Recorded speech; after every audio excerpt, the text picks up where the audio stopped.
manifestando sobre a onda de envenenamento de cães e gatos que vem acontecendo em Roncador há um bom tempo, que venho sendo informado desde a minha viagem no começo de julho. Tenho acompanhado muitas postagens nas páginas Central R3 e na página O que Fazer Roncador. São muitos cachorros que foram envenenados e gatos que perderam a vida e outros ficaram doentes. E eu vi há poucos dias uma foto que aparecem 3 gatos mortos. Cachorros eu tenho visto vários nas fotos, filmagens. Além do envenenamento nas ruas, ataque a cães assim com facão, também tem citado muitos casos de que os venenos são jogados nos quintais, jogados em torno das residências, para dentro dos muros. Isto me tem chamado muito a atenção e eu acompanho essas notícias de dezenas de municípios e não ocorrem em outros lugares em tão grande quantidade assim. Numa outra cidade próxima de Roncador também andou acontecendo, mas assim em geral, nas cidades que a gente acompanha as notícias, né, não acontece tanto assim. É um caso aqui, outro lá, assim, em tempo demorado. Mas em Roncador tem sido de forma alarmante, de forma muito exagerada. Então eu quero discorrer aqui um pouco de forma filosófica sobre o dano, o prejuízo causado aí à natureza, né? O que pode acontecer, o que vai acontecer com as pessoas. As religiões são contra, isso é condenável o que está sendo feito aos animais, embora pouco se fala sobre nas igrejas. Mas eu já ouvi falar alguma vez. Mas também a coisa não acontece tanto nos outros lugares, né? Mas vou dar uma opinião aqui espírita, né, do espiritismo, que fala muito sobre esse tema, sobre o respeito aos animais. Então, as pessoas que maltratam os animais, que matam os animais sem ser por legítima defesa, sem ser para alimentar, o que acontece é que quando essas pessoas morrem, elas são muito condenadas e sofrem terrivelmente no umbral. Vão para um umbral em que elas são devoradas por feras, por animais que por longo tempo ficam mordendo, atacando, amedrontando essas pessoas para pagarem o mal que fizeram. E o que está por trás desse comportamento enroncador é o desejo de matarem pessoas. O que querem, de fato, é matar pessoas.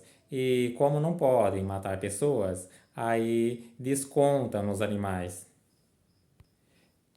É muito falado no meio policial e também na literatura psiquiátrica de que pessoas que causam maltratos a animais já na infância, na idade adulta também, tem um grande potencial de vir a cometer crimes. Há várias teorias sobre o assunto e eu vou citar a Cristina Cairo, eh, que diz que quando um animal é morto, ele morre pelo dono, no lugar do dono. É quando o seu dono estava em risco de vida. Isso significa que o dono está em risco de vida. Então, se alguém perdeu um animal de estimação que morreu matado, envenenado, é sinal que está em risco. É importante se precaver, né, ter cuidado. Eu imagino que quando morre um cachorro, um outro qualquer animal de rua, um cachorro, um gato, seja morrendo pelas pessoas que não têm os animais, assim, morrendo pelas pessoas de fora que visitam a cidade. Pode ser um exemplo assim. Mas o que eu tenho constatado de fato ao longo da vida, ao longo da história, é que as pessoas que maltratam animais no futuro têm uma vida muito difícil, assim, sabe? Porque passam a ter loucura a certa altura da vida, principalmente esquizofrenia. É sabido que o município de Roncador tem um alto percentual assim de pessoas com autismo, né? Muitas pessoas têm me contado. É, e isto tende a aumentar. Mas o que eu posso dizer é que, além do alto índice de autistas que deverá estar aumentando, eu vejo um aumento de pessoas sofrendo de esquizofrenia em roncador após alguns anos. Talvez isso pode acontecer de imediato, mas tipo uma previsão assim para alguns anos de muitas pessoas com esquizofrenia em roncador. Essas pessoas que maltratam os animais precisam ser punidas, sim, em vida e pagarem pelo que fez.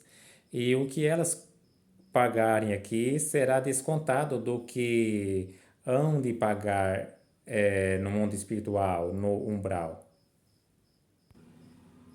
É um sério, um grave dano causado à natureza que fere emocionalmente, sentimentalmente os donos dos animais, crianças que têm apego e estima pelos animais e os cães, gatos e outros animais domésticos, alguns animais silvestres também, especificamente esses animais, então cães, gatos, cavalos, passarinhos, eles estão em alto nível evolutivo.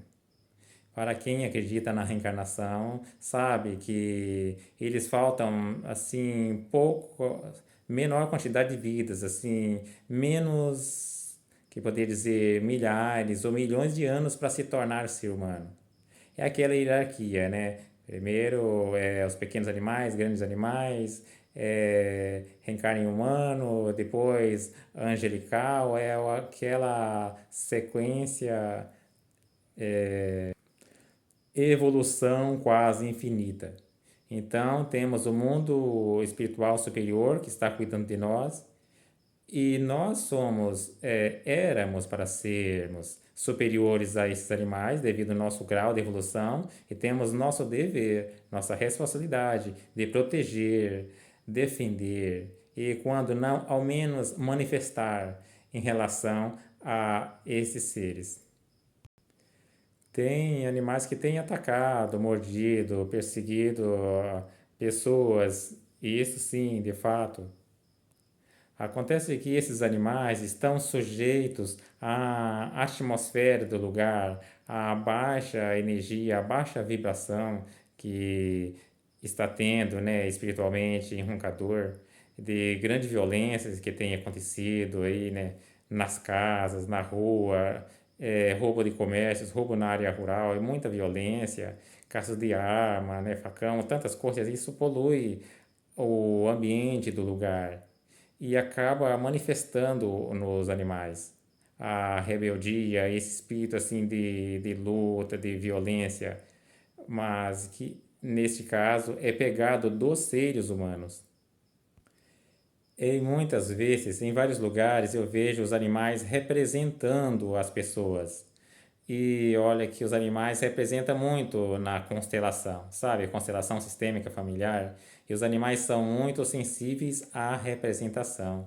Representam a rebeldia, a raiva das pessoas, o carinho, o afeto. É,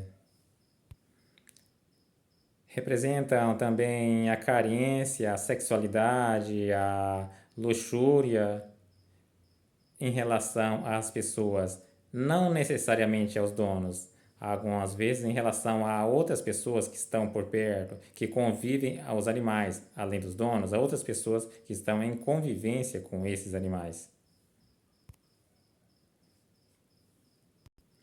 Estão manifestando os donos, em alguns casos manifestando as vítimas, em outros casos manifestando outras pessoas que convivem com os animais, mas eles são todos ou quase todos inocentes e é preciso fazer algo para defendê-los. É uma responsabilidade, sim, do poder público, é uma responsabilidade da comunidade, as igrejas, das pessoas em geral. É preciso envolvimento em geral da prefeitura, da polícia militar, a polícia ambiental, dependendo do caso, as igrejas, né? As escolas.